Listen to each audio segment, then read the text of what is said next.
Student, आज का जो सवाल हम भी अकाउंटिंग क्वेश्चन से ही लिए हैं। हमने आप लोग को पिछले क्लास में बताया था कि अभी हम दो चार क्लासेस जो होगा हमारे अकाउंटिंग क्वेश्चन ही बेस होगा। तो हमने क्वेश्चन पहले से ही तैयार करके रखा है ताकि हम लोग का समय कम से कम लगे। Started business with cash ₹50,000, goods purchase for cash ₹10,000, goods purchase on credit. यहाँ देखिए, यहाँ पे हम लोग क्या लिए, गुड्स परचेज फॉर कैश लिए 10,000 और यहाँ पे हम क्रेडिट लिए हैं। बहुत सारे बच्चे लोग को डेटर क्रेडिटर समझने में दिक्कत होता है, इसलिए आज का क्वेश्चन जो हमारा अकाउंटिंग क्वेश्चन का जो है वो डेटर और क्रेडिटर के बेस में रहेगा। तो हमने क्वेश्चन लिया, started business with cash ₹50,000, goods purchase for cash ₹10,000, goods purchase on credit ₹15,000, goods sold for cash costing ₹8,000 at ₹10,000 and goods sold on credit costing ₹5,000 at ₹6,000। अब इसको हम लोग कैसे बनाएंगे वो देखते हैं। हम लोग लिखेंगे accounting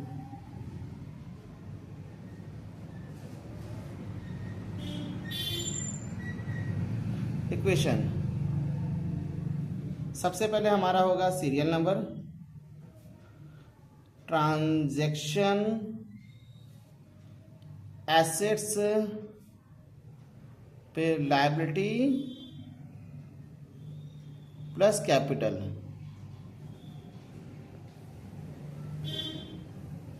serial number, transaction, assets, liability plus capital. ये हमारा गया लायबिलिटी प्लस कैपिटल, ये हमारा गया एसेट्स। ठीक है, अब इस तरह से कॉलम बन, इसका फॉर्मेट ये रहता है, serial number, transaction, assets, liability plus capital. हम पहले भी बताए थे आपको कि ऐसे ये जो अकाउंटिंग क्वेश्चन है इस क्या होता है, इसका कंसेप्ट है assets is equal to liability plus capital. Assets is equal to liability plus capital. तो हमारा जो पहला क्वेश्चन है, started business with cash, started business with cash. कितना बिजनेस स्टार्ट किया, इसमें दो अकाउंट बनेगा, कैश का और कैपिटल का। तो कैश हमारा क्या हो गया, एसेट्स हो गया, कैश हमारा हो गया एसेट्स, और कैपिटल यहाँ पे लिख देते हैं हम लोग। तो कैश हम लोग कितना स्टार्ट किया बिजनेस, 50,000, और यहाँ भी हो गया हमारा 50,000। नेक्स्ट हमारा एंट्री है goods purchase for cash, goods purchase for cash, goods purchase for cash. हम क्या बताए थे, परचेज की जगह हम लोग कैसे अकाउंट बनाना पड़ता है, स्टॉक, और कैश हमारा ऑलरेडी बना हुआ है। एक स्टॉक का बनेगा और कैश का बनेगा। तो स्टॉक हमारा क्या हो गया, एसेट्स है। यहाँ हम लिख देंगे स्टॉक, इसके सीधा हम लिखेंगे कितना का हम लोग खरीदे कैश स्टॉक, 10,000 का। हम क्या बताए थे, परचेज की जगह किसका बनाना है, हम लोग को स्टॉक का बनाना पड़ता है, और वो हमारा क्या होता है, एसेट साइड जाएगा, स्टॉक 10,000 का। और चूंकि हम क्या दिए, कैश देके खरीदे, कैश हमारा क्या हो जाएगा, माइनस हो जाएगा। गुड्स परचेज किए, उसके अगेंस्ट में कितना कैश दिए, 10,000। तो कैश को क्या करेंगे हम लोग, माइनस कर देंगे। अब इसका हम लोग टोटल कर लेते हैं। यहाँ पे हो जाएगा 40,000, यहाँ पे हो जाएगा 10,000, और यहाँ पे 50,000। अब यहाँ हम लोग लिखेंगे, दो इक्वेशन के बाद लिखना पड़ता है, दो इक्वेशन के बाद हम लोग लिखना पड़ता है न्यू इक्वेशन। थर्ड एंट्री हमारा आता है गुड्स परचेज ऑन क्रेडिट। फिर हम लोग माल खरीद ले, लेकिन हम लोग क्या करें, क्रेडिट में खरीदे, उसको पैसा नहीं दिए हैं। ठीक है, तो यहाँ पे हमारा स्टॉक बढ़ रहा है। अगर हम गुड्स परचेज करें, हमारे पास जो मौजूदा एसेट 10,000 है, उसमें कितना काम हम लोग खरीद लिए और 15,000 का। तो पहले हम एंट्री कर लेते हैं, गुड्स परचेज ऑन क्रेडिट। तो हम लोग कितना का माल खरीदे और कितना खरीदे, 15,000 का। हमारे पास ऑलरेडी 10,000 का माल था, और हम कितना क्रेडिट में माल खरीदे, 15,000। तो मेरा स्टॉक बढ़ जाएगा।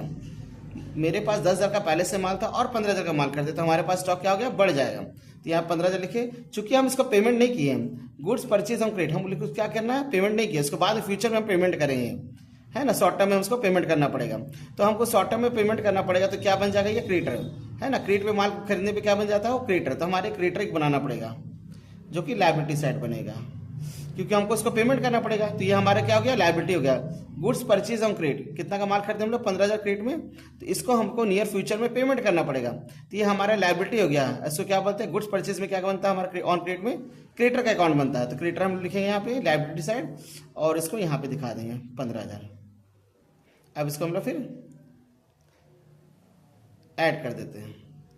फिर हम लोग लिखेंगे दोनों को जोड़ने के बाद क्या न्यू इक्वेशन लिखते हैं। हर ट्रांजेक्शन के बाद हम लोग को न्यू इक्वेशन लिखना पड़ता है।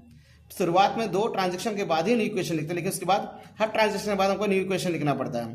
तो 40,000 प्लस कितना हो गया 40,000 और 25,000, 15,000 और 50,000। नेक्स्ट एंट्री हमारा है गुड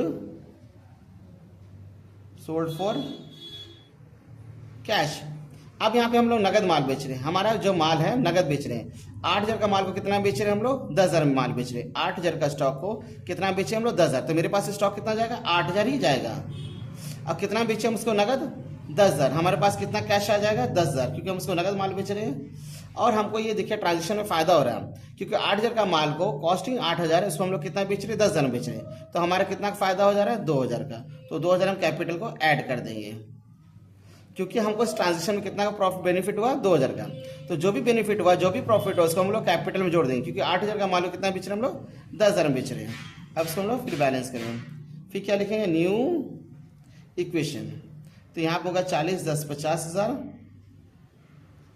अब ये मेरा 25,000 का स्टॉक था, 8,000 का स्टॉक मेरा चला गया, 8,000 स्टॉक तो हम बेच दिए। अब मेरे पास स्टॉक जो बचेगा कितना 17,000 बचेगा, फिर यहाँ पे 15,000 और यहाँ पे हो जाएगा 52,000, क्योंकि हमको प्रॉफिट हो गया तो कैपिटल मेरा बढ़ गया। अब हम लोग क्रॉस चेक कर सकते हैं कि मेरा इक्वेशन बराबर जा रहा है कि जा रहा।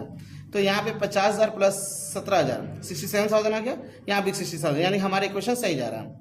नेक्स्ट लास्ट इक्वेशन हम लोग लिए हैं गुड्स सोल्ड ऑन क्रेडिट। यहाँ पे माल बेच रहे हैं, लेकिन इस क्वेश्चन में हम लोग कैश में माल बेच रहे हैं, इस क्वेश्चन में हम लोग किस में माल बेच रहे हैं क्रेडिट में माल बेच रहे हैं। तो 5,000 का माल कितना बेच रहे हैं 6,000 में बेच रहे हैं। तो मेरा जो स्टॉक कितना का था 5,000 का, दोस्तों कितना बेच रहे हैं 6,000 में, तो मेरा 5,000 का स्टॉक मेरा माइनस हो जाएगा, क्योंकि स्टॉक तो मेरा 5,000 का जा रहा है। और चूंकि हम वो क्या है ना कि उसको क्रेडिट में बेचे, यानी कि नियर फ्यूचर में हमको पेमेंट कर देगा, वो हमारा देनदार हो गया। तो जब हम किसी को क्रेडिट में माल सेल करते क्या बनता है वो डेटर अकाउंट बनता है। क्या बन जाएगा डेटर्स अकाउंट। डेटर अकाउंट यहाँ पे कितना हमसे पैसा पाएंगे 6,000 रुपये।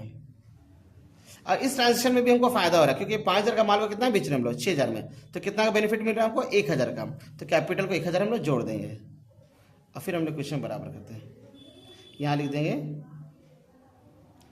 Goods sold on credit, goods sold on credit. अब इसको हम लोग टोटल, फिर क्या लिखेंगे हम टोटल कर देंगे 50,000, 17,000 में से 5,000 का माल चला गया, फिर 12,000 और 6,000। यहाँ पे भी हमारा हो जाएगा 15,000 और 53,000, 50,000 और 52,000, एक 53,000 हो जाएगा। इसको फिर से हम लोग चेक कर लेते हैं कि हमारा इक्वेशन बराबर हुआ कि नहीं हुआ। 50 और 12 62 और 6 68, और यहाँ भी हमारा 68, यानी हम लोग का इक्वेशन सही है। ठीक है, नेक्स्ट वीडियो भी हमारे अकाउंटिंग क्वेश्चन रहेगा, लेकिन थोड़ा एडवांस क्वेश्चन रहेगा।